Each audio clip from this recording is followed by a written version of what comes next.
Di sebuah makam pedang kerajaan Yan, berdiri seorang prajurit sekaligus pemeran utama kita yang bernama Muyong. Makam ini adalah makam tempat pedang para prajurit yang gugur berada. Tidak beberapa lama Muyong berdiri di sana, ia dihampiri oleh putri raja yang bernama Yen. Saat itu, Yen meminta Muyong untuk menjaga ayahnya di saat peperangan terjadi.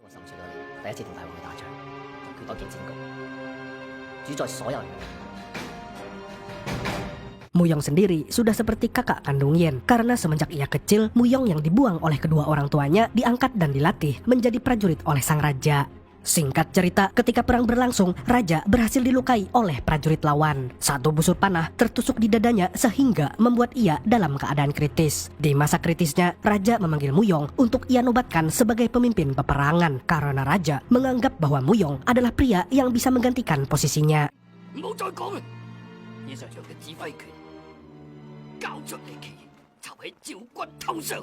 Ketika mendengar bahwa raja lebih memilih Muyong, seorang keponakan raja bernama Samidi menjadi sangat iri karena ia dan para prajurit bawahannya menganggap Muyong tidak pantas menjadi pemimpin mereka selagi raja sekarat. Sesaat mereka bersiap, Muyong diberikan pesan oleh raja yang mengatakan bahwa musuh yang paling menakutkan adalah musuh dalam selimut karena selain mereka tidak mengetahui musuh ini kapan datangnya, mereka juga tidak mengetahui siapa orang yang bisa saja menentang kerajaan mereka. Dan ketika mereka semua sudah berangkat berperang, Yen datang untuk menemui ayahnya yang sudah sekarat. Di sana ayahnya menitipkan pesan pada anaknya itu. Ia mengatakan bahwa anaknya harus segera hidup dengan damai tanpa peperangan. Karena itulah ia akan mewarisi kerajaan dan pedang swallow-nya untuk Muyong. Mendengar itu, Yen tidak bisa menahan isak tangisnya. Ia memang tidak begitu peduli dengan tahta kerajaan. Yang ia pedulikan adalah kesehatan sang ayah.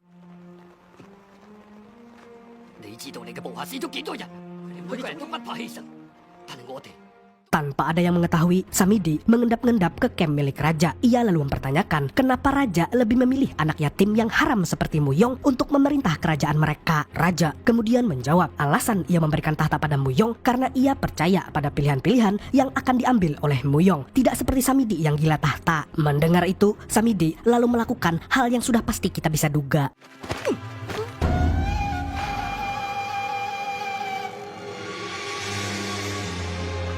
Yen yang baru saja datang membawa obat terkaget-kaget melihat ayahnya yang sudah tidak bernyawa. Beberapa hari kemudian, kerajaan Yan terpaksa harus mundur dari peperangan dikarenakan harus mengubur raja mereka.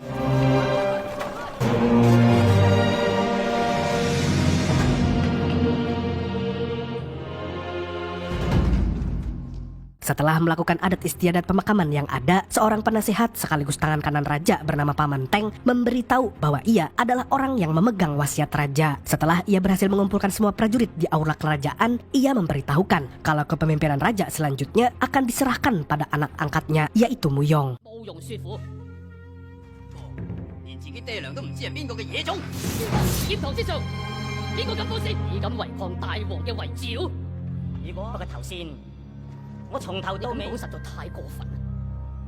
Dengar keputusan itu, Samidi dan para anak buahnya tidak setuju. Mereka menganggap bahwa Muyong si anak yatim tidak pantas menyandang nama seorang raja kerajaan Yan. Yen dengan ikhlas memilih kakaknya itu sebagai pemimpin kerajaan. Namun Muyong yang melihat reaksi banyak prajurit yang tidak setuju kalau ia akan dijadikan seorang raja, mencoba membalikan fakta dengan berkata,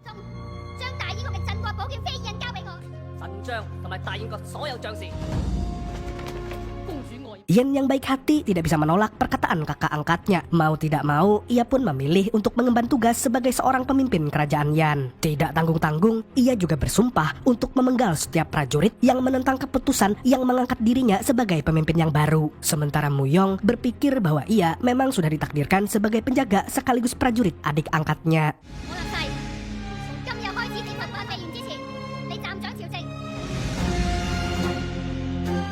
Samidi yang busuk hatinya masih saja mencari celah untuk menjatuhkan Yen dari tahtanya. Ia dan para bawahannya memulai gerakan yang membuat rumor kepada orang-orang yang mengatakan bahwa seorang raja semestinya adalah laki-laki, bukan perempuan.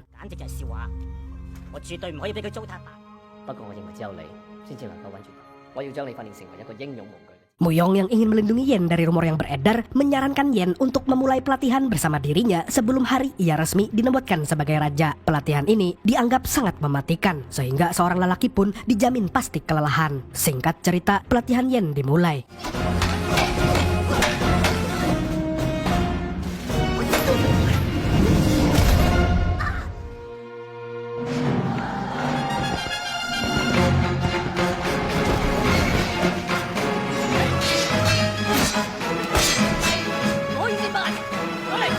ia diajari cara bertarung dengan langkah yang sempit, diajari berkuda dan memanah di atas kuda. Dan seperti yang bisa kita lihat, nampak Yen yang sangat bersusah payah untuk melewati semua rintangannya. Tapi sebagai calon pemimpin, ia tak pantang menyerah. Suatu malam, Muyong kembali teringat pada Yen yang dulu masih kecil. Di sanalah ia menyadari bahwa ia harus melindungi Yen ketika peperangan nanti, karena satu-satunya orang yang ia miliki sekarang hanyalah adiknya itu. Keesokan harinya, Muyong memberikan pelatihan yang lebih keras kepada Yen agar ia bisa menjadi lebih kuat. Dan Yen yang merasa sangat lemah karena tidak bisa mengalahkan Muyong akhirnya kena mental.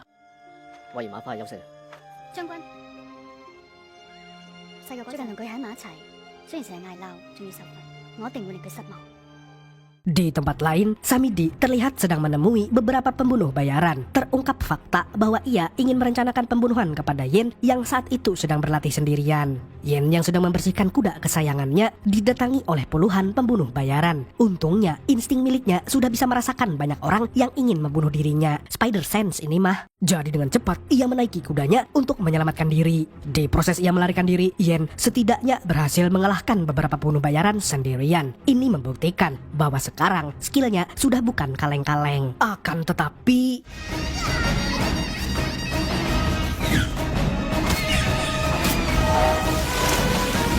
para pembunuh bayaran yang merasa bahwa mereka telah berhasil menghabisi Tuan Putri pergi meninggalkan tubuhnya sendirian di tengah hutan. Tapi di tengah jalan, mereka semua tewas terkena perangkap yang sudah dipasang oleh seorang yang misterius. Akhirnya, tubuh Yen yang sedang terluka ditemukan oleh seorang pria misterius yang bernama Chuan. Untungnya, Chuan sendiri adalah tabib yang sudah paham mengatasi hampir segala luka. Jadi, ia merawat Yen yang sedang terluka sampai ia sadar.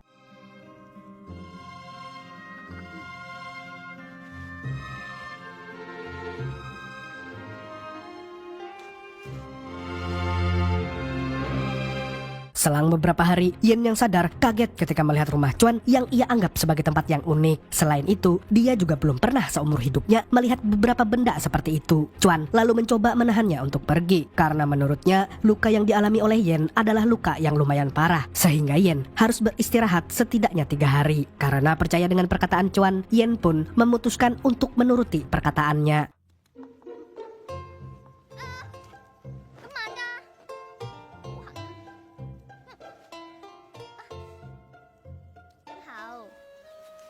係啊，呢種風紋。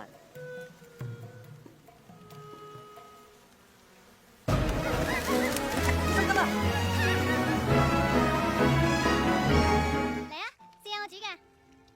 Di dalam proses 3 hari itu, mulai tumbuh bibit-bibit kasih sayang terhadap mereka berdua. Karena Yen akhirnya sadar bahwa dalam benaknya, ia ingin hidup sebagai orang yang biasa-biasa aja. Ia sendiri mulai merenung dan berpikir bahwa ia lebih nyaman tinggal bersama Chuan daripada harus menjadi pemimpin kerajaan. Tapi ia tersontak sadar jika kerajaannya lebih membutuhkan dirinya daripada ia harus egois pada pilihannya sendiri. Di suatu siang, Chuan membawa Yen ke atas rumahnya. Di saat itulah ia memberi Tai bahwa tujuan dan impiannya adalah membuat sebuah balon udara untuk mengelilingi dunia. Melihat ambisi Chuan, Yen juga menjadi sadar tentang tanggung jawabnya, bahwa ia harus menjadi pemimpin yang bisa membawakan kemenangan pada kerajaan Yan. Sehingga di saat itu ia langsung memutuskan untuk diantar pulang ke kerajaannya. Malam harinya mereka berdua tidak bisa tidur karena mereka sadar bahwa akan ada hati yang terluka jika mereka terpisah. Yen lalu datang ke tempat Chuan tidur dan tidur di sebelahnya. Ini menandakan bahwa ia sadar akan perasaan cintanya yang begitu kuat kepada Chuan.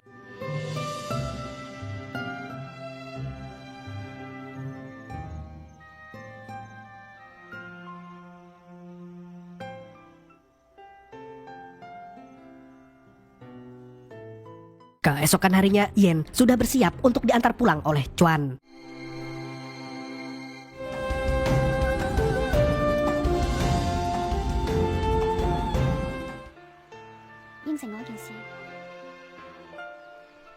Di tempat lain, kita diperlihatkan dengan tim prajurit pencari yang dipimpin oleh Muyong. Mereka ditugaskan oleh Paman Teng untuk mencari bukti kematian Yen. Tapi Muyong yang masih belum menemukan mayat adiknya sangat ragu kalau ia telah tewas. Di dalam perjalanannya, mereka menemukan sebuah pedang yang tertancap di dalam tanah. Pedang itu adalah salah satu dari 10 pedang pendekar bulan baru yang sangat legendaris. Diceritakan sebelum adanya peperangan antar kerajaan, pada mulanya semua kerajaan bersatu untuk melawan 10 orang pendekar bulan baru yang dikenal sebagai pendekar yang tidak terkalahkan. Melihat sebilah pedang yang tertancap itu, Muyong mengetahui kalau ada sesuatu yang janggal di hutan tempat adiknya hilang.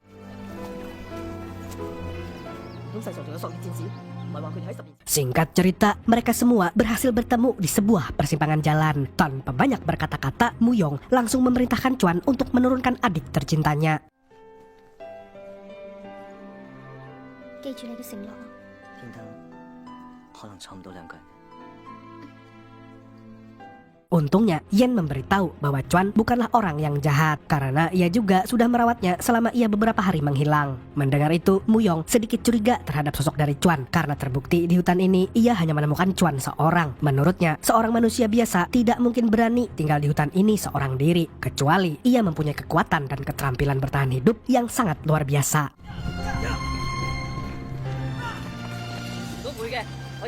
Karena tidak ingin membuang-buang waktunya, Muyong dan prajuritnya langsung membawa Yen untuk pulang. Di jalan pulang, mereka ditahan oleh seorang prajurit yang melapor bahwa kerajaan lawan kembali menyerang mereka di garis terdepan.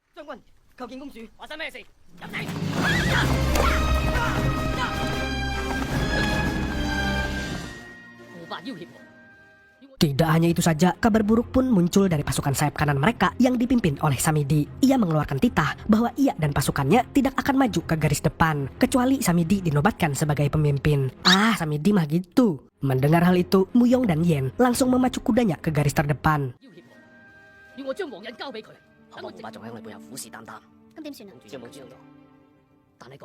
咁點算啊？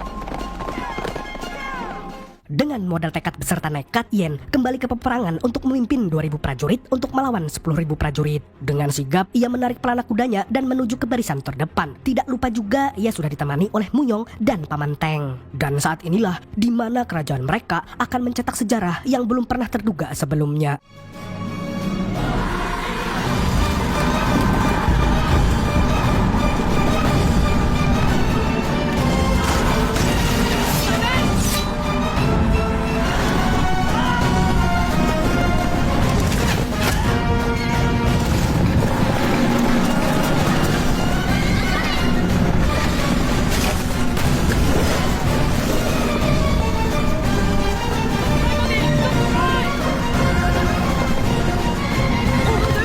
Dalam peperangan, nampak kerajaan Yan menjadi sangat terpuruk. Tapi dengan adanya Muyong di garis depan, mereka yang terluka berhasil melarikan diri untuk kembali ke markas. Saat peperangan kembali memanas, kerajaan lawan merasa bahwa ia sudah berhasil mengalahkan kerajaan Yan. Tapi Yen mengambil langkah yang tidak pernah terduga sebelumnya, yaitu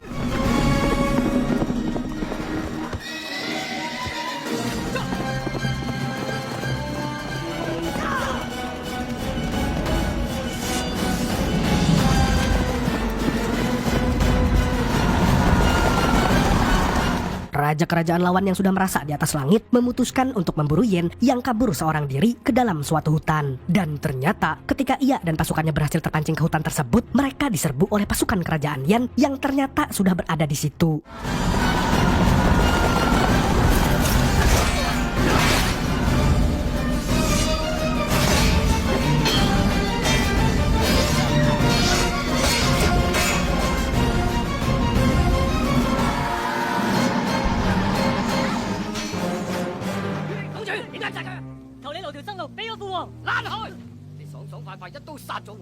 Di tengah kekalahannya, Raja Lawan menyadari bahwa ia telah terkecoh dengan taktik buatan Yen. Di saat pedangnya sudah menempel di leher sang Raja Lawan, Yen menolak untuk memenggal kepala lawannya tersebut. Terungkap bahwa pengalaman hidup bersama dengan Chuan membuatnya sadar bahwa perang tidak mempunyai arti yang penting. Baginya, mereka hanya terus mengorbankan anak cucu mereka demi memuaskan dendam para leluhur mereka yang telah punah. Mendengar perkataan bijak dari Yen, Raja Lawan memutuskan untuk menurunkan senjatanya. Sontak ia tersadar bahwa apa yang baru saja dikatakan Yen ada benarnya. Dikatakan salah juga tidak benar, dikatakan benar juga tidak salah. Sepulangnya mereka dari berperang, Yen langsung memerintahkan bahwa Samidi dan para prajurit yang menentangnya harus dihukum. Mereka kemudian diturunkan pangkatnya serta dipaksa untuk diasingkan oleh kerajaan Yan.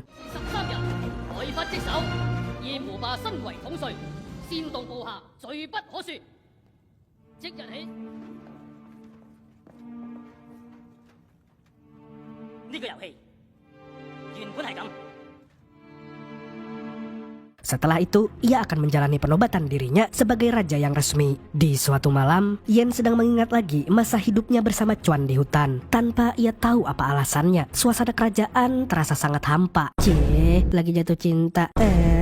Anu nyanget. 你仲好似以前一樣，無論牆好高，但係就唔知皇城以外。 Muyong lalu mengunjungi kamar Yen. Di sana, Muyong mengatakan bahwa ia baru saja mendapat informasi tentang identitas Chuan yang sebenarnya. Ternyata, dugaannya benar. Chuan adalah salah satu dari 10 orang pendekar bulan baru yang selamat dari perang besar antar kerajaan dulu. Mendengar informasi dari kakaknya tersebut, Yen kembali memikirkan alasannya untuk menjadi seorang pemimpin. Apakah ia bahagia ataukah ia hanya akan merasa terbebani seumur hidupnya? Keesokan harinya, di hari penobatan Yen sebagai raja, ia mengumpulkan semua orang untuk memberitahukan sebuah kabar yang menggemparkan. 決定放棄君王之交由慕容雪府滕伯常公主朝。從今以後，燕非兒。 Di sini, Yen mengungkapkan bahwa ia ingin keluar dari kerajaannya sendiri dengan alasan bahwa ia dari awal membantu kakaknya Muyong untuk lari dari takdirnya sebagai pewaris yang sebenarnya. Semua orang pun terkejut, tapi tidak sampai di situ saja. Di saat itu juga, Yen langsung menobatkan Muyong sebagai pewaris tahta sekaligus orang yang pantas memiliki pedang swallow milik ayahnya, bukan sendal ya. Muyong yang mendengar perkataan mutlak itu tidak punya pilihan lain selain menerima perintah dari Tuan Putri. 你係應長天嘅女，先至係繼承佢夢想嘅最佳人選。呢度係你個國，亦都係你。冇其他嘢值得你留低。當然有。 Sesaat setelah kejadian itu, Yen menghampiri Muyong untuk mengucapkan perpisahan. Ia berkata bahwa ia akan tetap menjadi bagian kerajaan Yan, hanya saja ia lebih memilih untuk hidup dan terus tersenyum bersama pria yang dia cintai. Tai makan batu. Muyong yang melihat adik angkatnya itu tersenyum tidak bisa melarangnya karena ia sendiri paham bahwa Yen tidak betah menjadi seorang pemimpin seperti mendiang raja mereka. Yen yang telah pulang ke tempat Chuan datang tepat waktu ketika lelaki itu kian ingin mencoba balon udara barunya. Di sanalah Yen langsung melompat untuk mengikuti Chuan naik ke balon udara tersebut. Dan saat malam tiba, Yen mengatakan bahwa ia ingin hidup bahagia bersama dengan Chuan seutuhnya. Dan mereka pun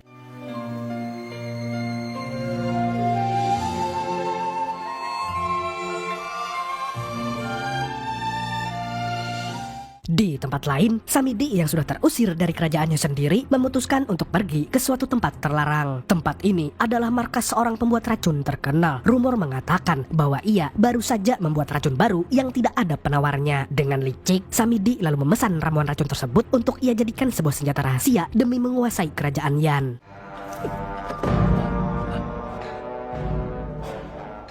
Beberapa minggu kemudian, kerajaan Yan yang sekarang sudah dipimpin oleh Muyong diberitakan tengah diserang oleh para pemberontak yang dipimpin oleh Samidi dan para bawahannya. Tidak tanggung-tanggung, Paman Teng datang untuk memperingatkan Muyong bahwa Samidi bisa saja mengincar nyawa Yen yang sudah hidup damai di hutan. Tidak ingin adiknya disakiti, Muyong kemudian pergi menelusuri hutan seorang diri demi bisa memperingati adiknya itu. Ia kemudian sampai pada bilah pedang pendekar bulan baru yang tertancap di tanah, lalu mencabutnya.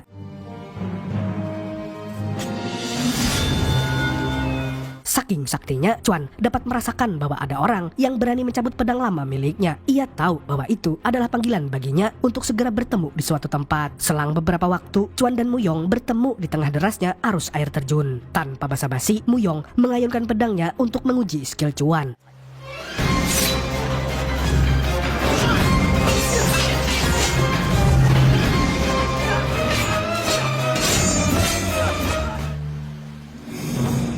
Dan tanpa ada yang bisa mengira, Chuan ternyata masih memiliki refleks yang sangat apik. Dengan mudah, ia membuat Muyong tersudutkan. Sehingga akhirnya Muyong mengaku kalah kepada Chuan. Muyong lalu mengatakan bahwa tujuannya yang sebenarnya adalah untuk menguji Chuan apakah ia benar-benar layak untuk melindungi adiknya. Karena dalam waktu dekat ini, ia mendengar berita bahwa prajurit Samidi akan memulai invasi ke daerah hutan Chuan untuk mengincar kepala Yen. 你哋唔大感覺唔再係安全嘅地方，大飛而離開。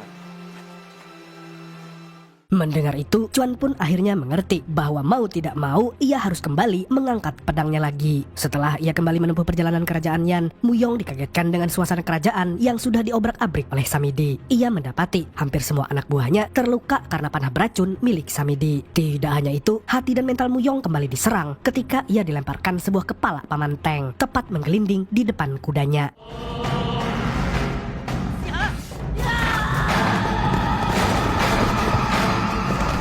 Dengan jiwa dendam yang membara, Muyong nekat menyerang para prajurit Samidi seorang diri. Tapi dengan gagah dan berani, para bawahannya membentuk sebuah tameng agar Muyong tidak terkena ratusan panah beracun yang dilontarkan kepadanya. Tidak lupa juga mereka menyerahkan sebilah pedang Sewalau milik mendiang raja terdahulu kepada Muyong. Para bawahannya lalu berkata bahwa Muyong harus bertahan hidup. Mereka juga mengabarkan bahwa sisa prajurit yang telah kabur berhasil keluar ke hutan terdekat kerajaan. Mereka semua ingin Muyong mundur untuk membalaskan dendam mereka suatu saat nanti. Sementara para prajurit bawahannya akan berkorban demi Muyong.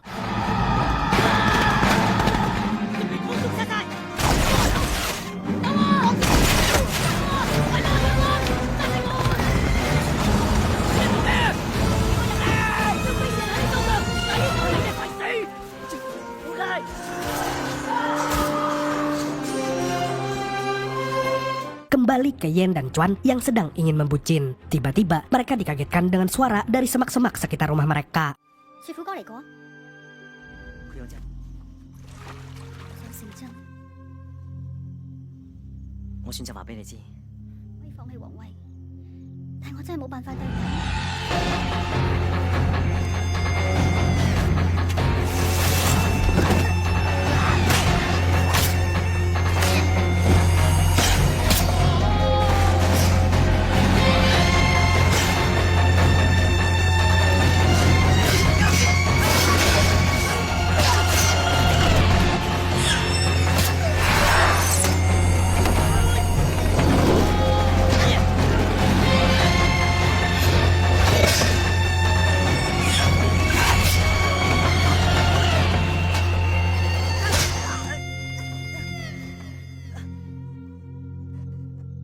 Dan benar saja itu adalah prajurit suruhan Samidi. Merasa tidak punya pilihan lain, mereka berdua memutuskan untuk menghabisi para prajurit tersebut. Setelah berhasil membunuh semua prajurit itu, Chuan meminta Yen untuk segera melarikan diri kembali ke kerajaan. Dikarenakan Chuan ternyata sudah terkena setangkai panah beracun milik prajurit Samidi. 聽我講，唔好等啦，答應過。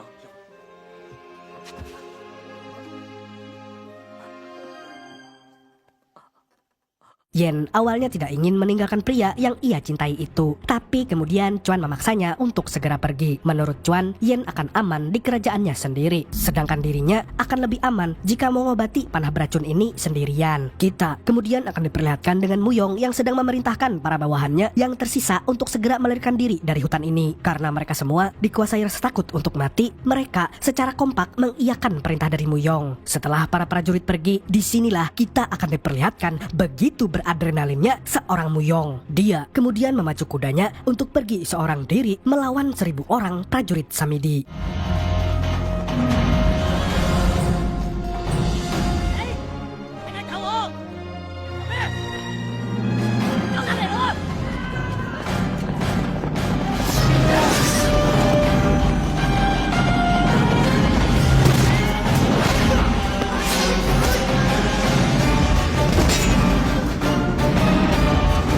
Dia hanyalah seorang prajurit yang dipungut oleh raja. Dia yang awalnya dibuang oleh kedua orang tuanya, direndahkan serta dicaci oleh pihak elit kerajaan Yan. Tapi di sini Muyong dapat berdiri dengan gagah melawan ribuan prajurit seorang diri. Walaupun pedang dan tombak berhasil menebas badannya, tampak Muyong yang masih berdiri dengan tegap untuk melawan.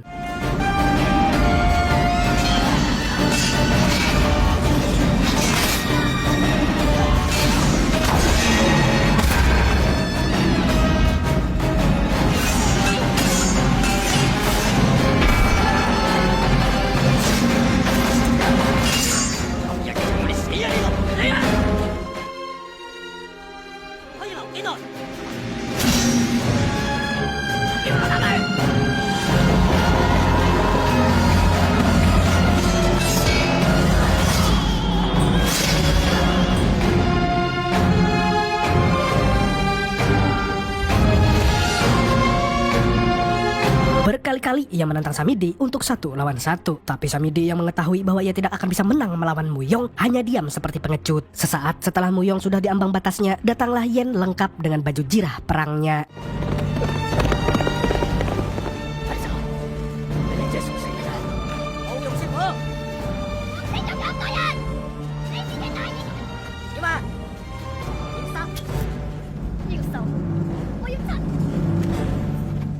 Dengan tangan yang penuh dengan lumuran darah lawan-lawannya, Muyong memberikan Yen pedang swallow untuk ia pakai. Yen lalu turun untuk berduel dengan Samidi. Di sini, Samidi akhirnya mengakui bahwa ialah pelaku yang membunuh mendiang raja. Dengan songong ia berkata bahwa ia merasa dirinya lah yang ditakdirkan menjadi raja dari dulu. Mendengar itu, Yen dikuasai oleh amarah balas dendam yang sangat mendalam.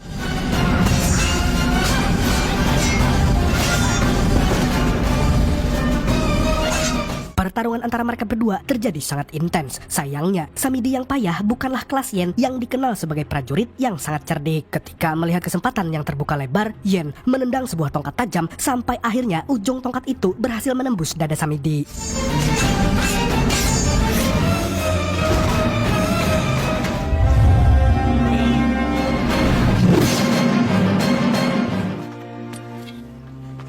Seketika, para prajurit pengikut Samidi yang menyaksikan hal tersebut menjatuhkan senjata mereka dan bersumpah untuk setia mengikuti Yen untuk selamanya.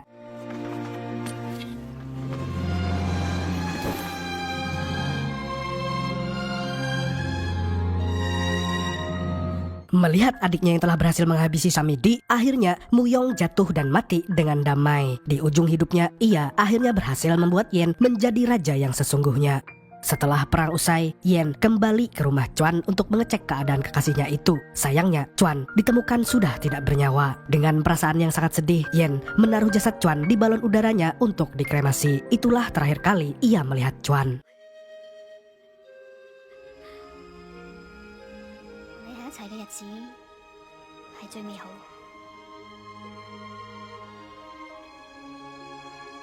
Film ditutup dengan adegan Yen yang kini sudah resmi menjadi pemimpin kerajaan Yan. Ia berdiri di salah satu bentengnya dan mengucapkan kata terima kasih kepada orang-orang yang sudah berjasa untuk menghantarkannya ke posisi raja kerajaan Yan. 難處以後 Tamat! Film ini mengajarkan pada kita untuk tidak menyerah demi apa yang kita perjuangkan. Seperti halnya Muyong yang sampai titik darah penghabisan tetap membela kerajaan Yan dari pemberontakan Samidi yang kurang ajar. Segitu dulu untuk kali ini. Saya Tobi mewakili orang-orang yang uang THR-nya sudah habis mengucapkan sampai jumpa di video selanjutnya dan kamsya. Assalamualaikum warahmatullahi wabarakatuh. By the way guys, saya masih dalam keadaan meriang ini. Saya mohon pamit undur diri dulu buat istirahat ya. Garing nah kawan. Kayak apa nih amang garing? Mana belum berisi acil lagi nah. Jaka udah begini aku nyaman deh. Ada nama gaduh.